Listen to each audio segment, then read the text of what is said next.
Hi friends! I don't know if I am ready for this. Today, we are going to be watching the finale of Fullmetal Alchemist Brotherhood. I don't want it to end.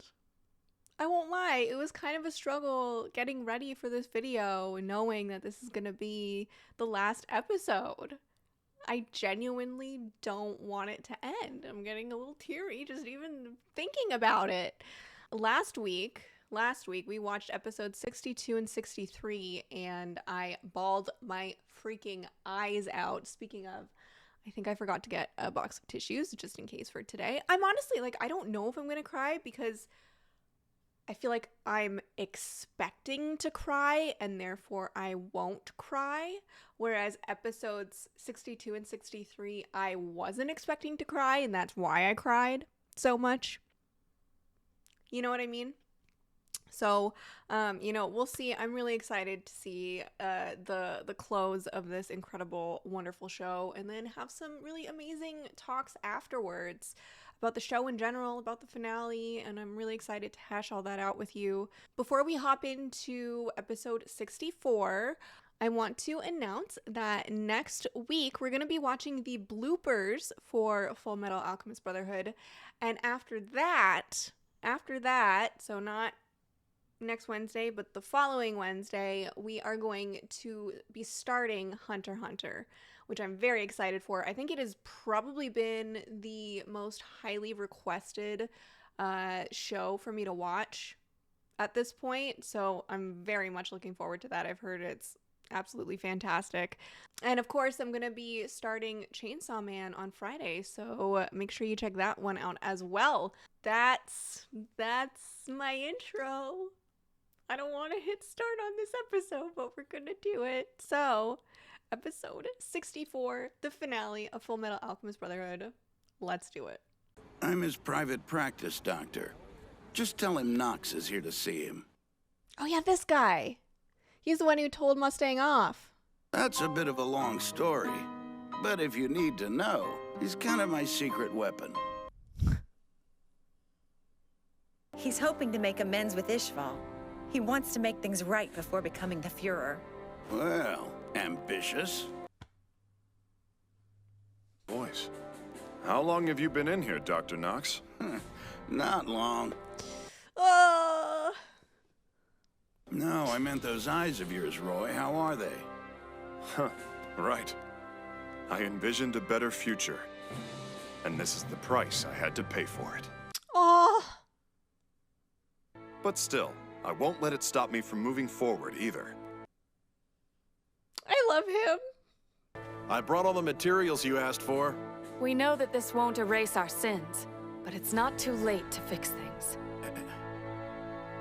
This room just reeks of optimism. Yes, they're already one step ahead of you in here. Marco? His secret weapon? I've brought a Philosopher's Stone with me. Oh. I believe that it might be able to return your eyesight. Oh. But that he'd have to use human souls to do so. Let me heal you with this stone so you can restore Ishval. I know some people who might not like this. Especially Full Metal. But I will accept your offer. There's someone else who needs that stone even more than I do. You can heal me after you heal him. Havoc? From our hearts to your home, you've reached the Havoc General Store. Hey, Breda, what's up? Oh my god. I'll follow you wherever you see fit. All right, Miles, you can take it from here. Try not to disappoint me. Scar, why don't you tell us your real name? Ooh. I don't need a name. Call me anything. Fair enough. You take care, Ishvalan. He got his redemption arc. Yay. Well, we better get moving then. Yep. Ed looks so normal in his hoodie. Thank you, brother. Huh? Thanks for what? Oh, never mind. Whatever.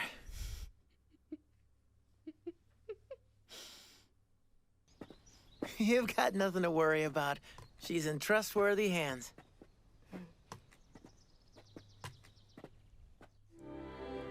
May. Ling Yao! Hey, come on. Quit looking at me like you want to kill me, all right? You're about as stupid as I am, getting mixed up with this country's problems. You know what this means. My clan won. That's so mean. She's just a kid. Trying to accept and protect everyone is too greedy! I guess he rubbed off on me after all.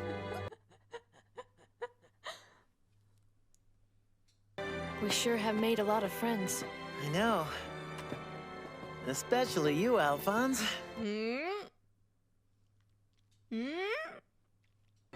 Forget about that. What about you and Winry?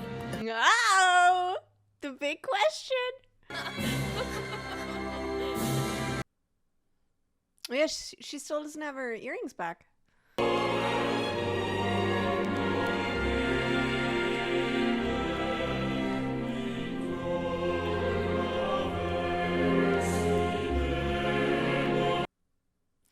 Yeah, I realized that would have been her first time seeing Al with his full body back. And after everything Winry said she's making tea to go with the apple pie she's baking. Oh, okay. You aren't going to turn the throne over to a younger man? Not just yet. Mm-hmm. Devotion to our country.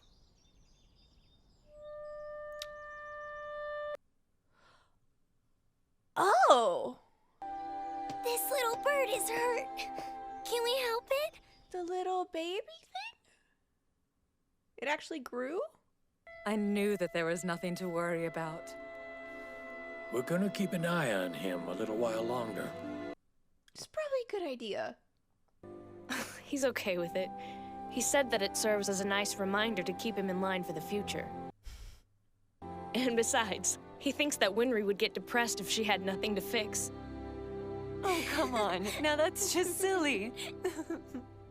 But if you take 10 and then you add something of yourself, you return 11.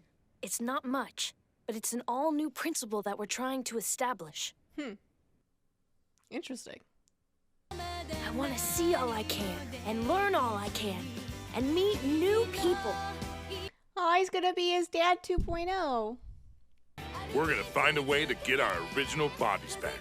You're the one who told us that we should never give up. I wonder how. Make sure to oil it every day. Right. And please keep the screws tightened. Yeah. Winry's not going with him? There's your train.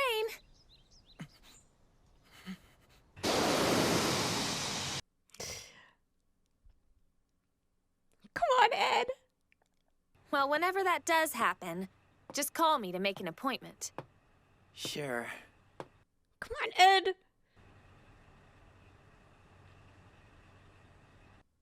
Come on, do it. Do it. Do it, coward.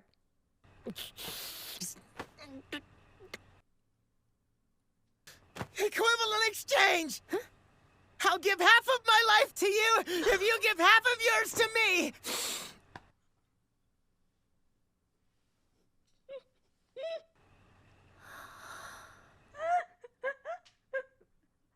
That was so awkward. Do you have to treat everything like alchemy? What'd you say? Ugh, it's nonsense! How about I just give you my whole life? And what's that mean?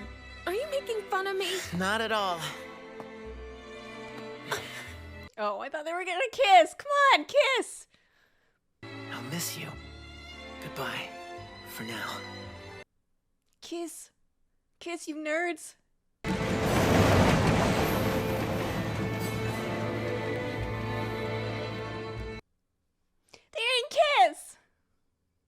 What if they did? I didn't see it. You'll find that you now have a heart strong enough to overcome any obstacle. A heart made full metal.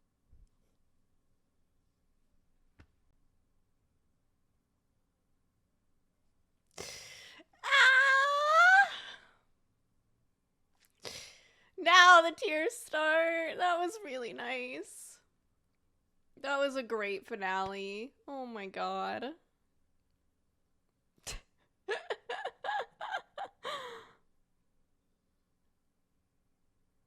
Was that Mustang with that stash? Terrible stash. They had babies. Oh my god, look at May. She's so cute.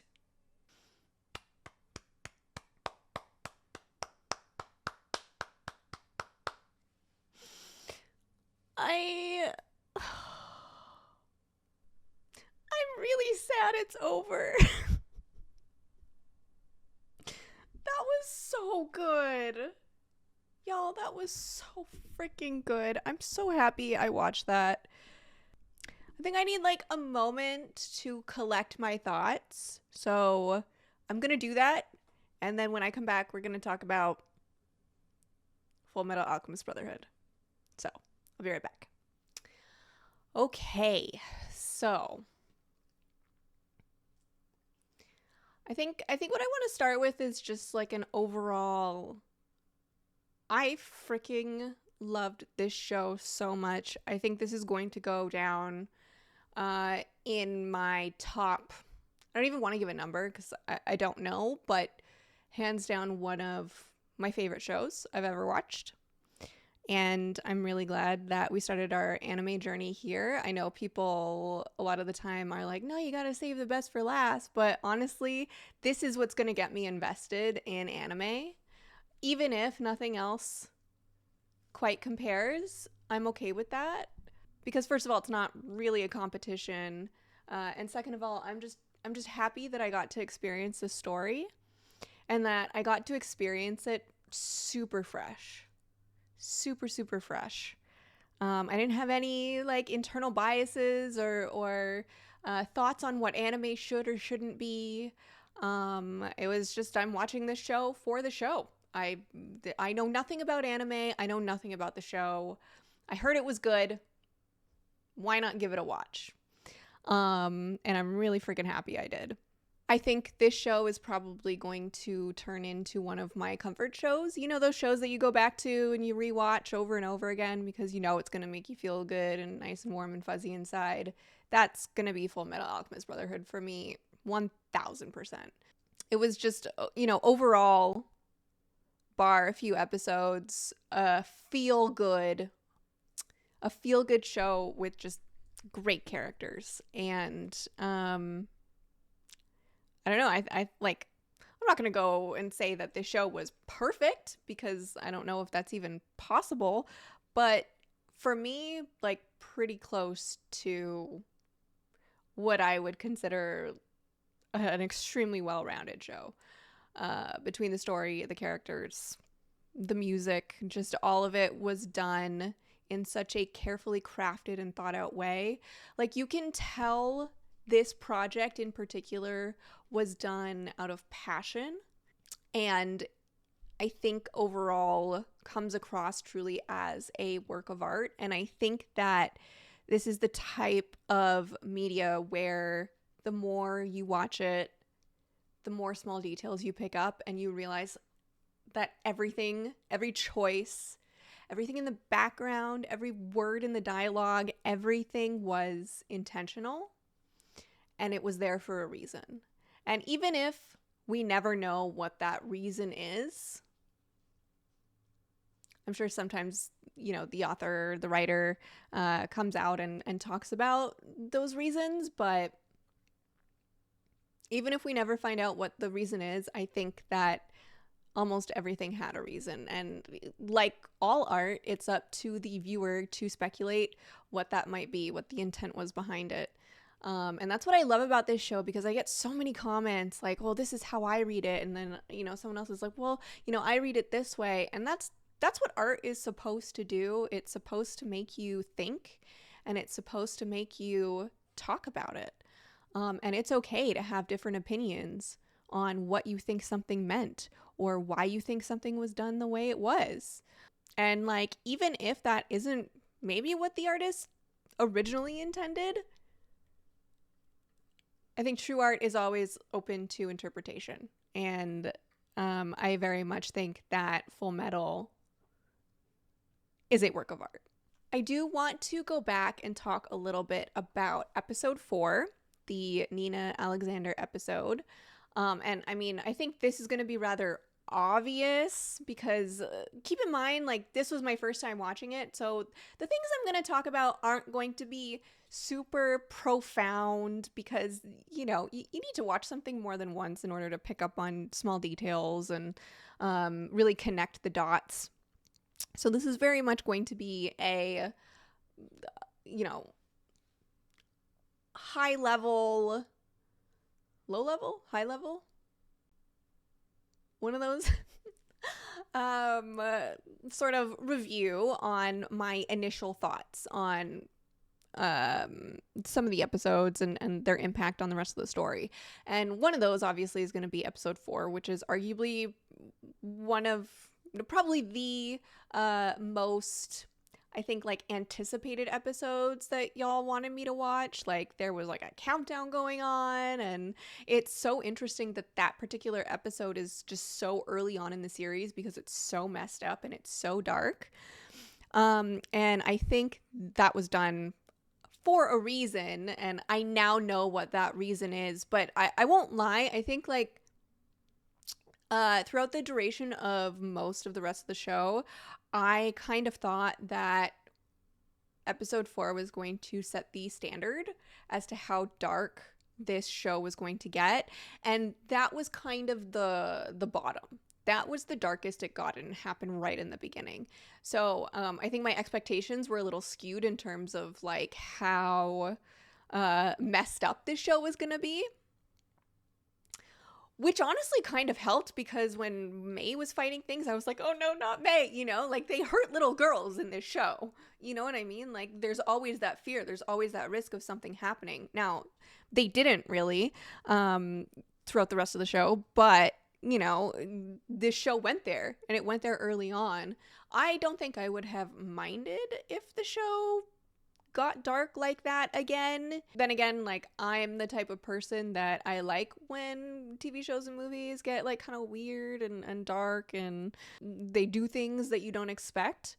And that was, I think, kind of the only episode where that happened. Maybe the Hughes episode as well, but I think those are like the 2 episodes that really were like, oh my god, this is rough. This is rough. However, I think it was important to have that episode so early on because I think what happened to Nina informed so much of what Ed and Al did after that moment.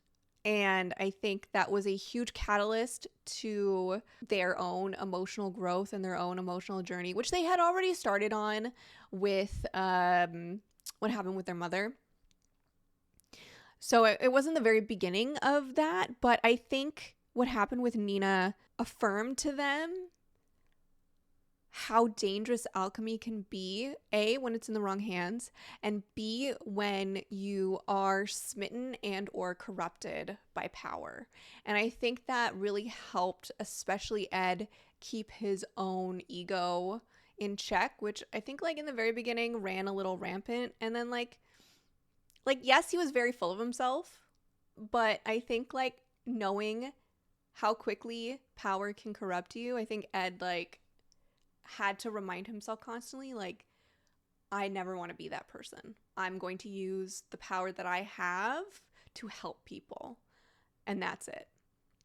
And I think that's why he was so comfortable giving up his power in the end as well. And again, I think, like, what happened with Nina, like, informed almost every decision that Ed and Al made. Like, that moment stuck with them right until the very end, and I think you can see the influence that moment had on the rest of their lives. I also think that Ed and Al themselves, the 2 main characters of this show, were super, super neat, super interesting. I don't know if I'd say either of them was my favorite character per se, because like, yes, they were great and cool and they were neato, but I think what was really compelling about them is their relationships with other people in this story. And I just remember like thinking back to the beginning, like there was never any doubt about who Ed and Al were, whether or not they were good people. Like they were obviously the heroes of this story, right? They were obviously the good guys. But like thinking back to the beginning and not being sure about Mustang for so long, and then finally figuring out, oh no, he's actually a fucking good guy. And then just absolutely falling in love with him. Like that is an amazing character to me. That is what's going to draw me in and make me super invested and super interested into who this person is. And I think there were so many characters like that. Definitely Mustang top of mind. Honestly, I think all of the characters, all of the side characters, all of the random characters, they were all so incredibly fleshed out and three-dimensional. Like they all each had very unique personalities, even if they were only really present for an episode or so, maybe two. And yeah, I don't know. Like, I think it's very rare to find just random background characters be so, oh, you're like a real person. You have like a personality with strengths and flaws, and this is wild that like I feel like I kind of get you and know you after seeing you for such a short period of time. You know, while those characters were there to serve, you know, a purpose in telling the story, I think that wasn't their only function. They were also like individuals in and of themselves. And I think that's what made this show very interesting and unique, because there were a lot of characters to follow, but you felt attachment to each one. Each and every single one. Like if you were to ask me who my favorite character was, I truly don't think I could tell you, because, you know, oh, Mustang, yeah, he's awesome. But then also, like, Olivier Armstrong freaking is such a badass. May, I absolutely loved. Ling, I loved. Greed, I loved. God, like, just the Hawkeye, so freaking cool. Yeah, I don't know. Hohenheim also was one that I was questioning for a very, very long time as to whether or not he was good or bad or what. Obviously, like, that was intentional, right? Like, the show didn't want you to know who he was, but just, yeah, it was brilliant. It was amazing, and it kept me on my toes from start to finish, truly. Also, I think this show probably has the most interesting villains I have ever seen. Despite them being an embodiment of something super specific, aka one of the 7 deadly sins, they were still incredibly nuanced and complex as characters. They weren't just the thing that they were supposed to be, especially Greed. Oh my god. Still, like, you couldn't help but feel a little bad for them when they died, even though they were super messed up and obviously evil and obviously had to go. Looking at you, Envy. Like, I think some of them truly would not have been able to be redeemed. Envy being one of them. I think that Gluttony was too... He didn't have enough agency over himself. Like, he didn't have enough control, which is obviously what, like, Gluttony is kind of supposed to be, right? And so in that sense, I don't think he would have been able to, like, come back or come out of it like Greed did, or find like happiness or joy in something, because his embodiment was literally just consumption. But you still felt bad because there was no control there. He was childlike. He was just following orders and doing what he was told to do, and he couldn't really think for himself. And all he knew was do what lust or father or pride or whatever, do what they want, and you know, maybe I'll get a snack at the end of it, like very toddler like. And so you feel bad when like he dies, because he's literally, he seems just like a kid, you know, he's kind of innocent in that way. But the homunculi were super freaking cool, super interesting, and I think the next time that I watch this show, I want to pay very close attention to especially those, like the first half of the show. Now knowing what I know, and watching those homunculi make those choices and knowing the complexity of them, like I really want to pay attention to their personalities and the choices that they make. God, I actually, like, honestly, I just want to go and rewatch the show right now. I won't lie to you. Yeah, friggin' fantastic, friggin' brilliant. I honestly, like, I don't really know what else to say. I have nothing bad to say about this show. I can't think of a single thing that I disliked. I'm honestly trying to think right now. Is there anything that I would have done differently, or that I maybe didn't love as much?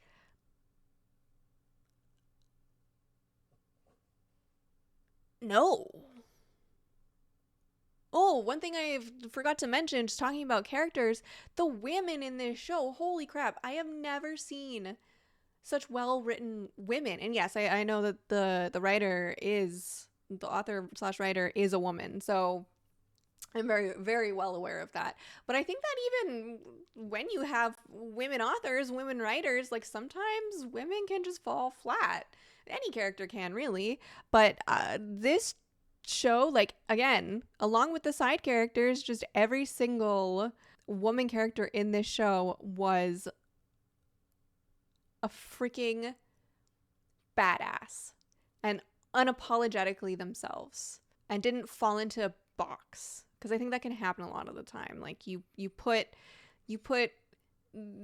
a woman into the role of the mother or the housewife or the girlfriend or the love interest or whatever, the smart one, the academic one, the tomboy, you know, like stereotypes, these like stereotypes of women. But nobody fell into that, which was so refreshing. Like, they all had such interesting personalities, and they weren't just like pigeonholed into one role. It was freaking amazing. It was brilliant. That in and of itself made this show an absolute joy to watch, because every time they would introduce a new character, I'd be like, oh my god, who is this? Who is this? I love them so much, you know?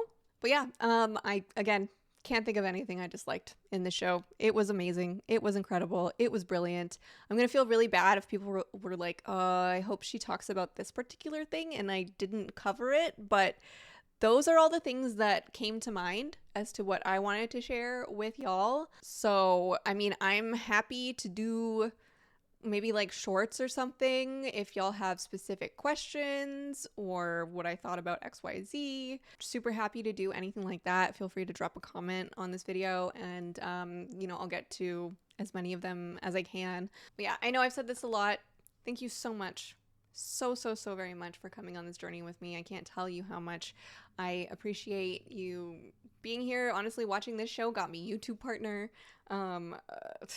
Like, I can't even begin to tell you what this show has done for me. Not only did I love the show itself, but I love the journey of sharing it with all of you, and this was so incredibly special to me, and this show will hold a very, very special place in my heart for the rest of my life. And honestly, I might get a tattoo. I don't know what kind of tattoo I would get, but I might get a Full Metal tattoo, because this show was just, it meant a lot to me, and it was very, very incredibly special. But yeah, once again, next week we're going to be watching the bloopers of Fullmetal Alchemist Brotherhood, and then after that, the week after, I am going to be starting Hunter x Hunter. I'm also starting Chainsaw Man this Friday. So the anime shenanigans are not ending anytime soon. Definitely stick around if you'd like to see me react to more anime. And I very much appreciate y'all being here. If you would like full access to episodes as well as early access to episodes, you can join my Patreon. I will put a link to that in the description of this video. I'm also all over the internet, so feel free to follow me wherever you would like and stay up to date on my life and all that fun stuff. I'll put a link to my Linktree in the description of this video as well. And of course, if you enjoyed watching this with me, don't forget to hit like on this video. And if you haven't yet, please subscribe. I'd love to have you along for more anime journeys. And with that, have a wonderful, wonderful rest of your week, folks. Have a good one.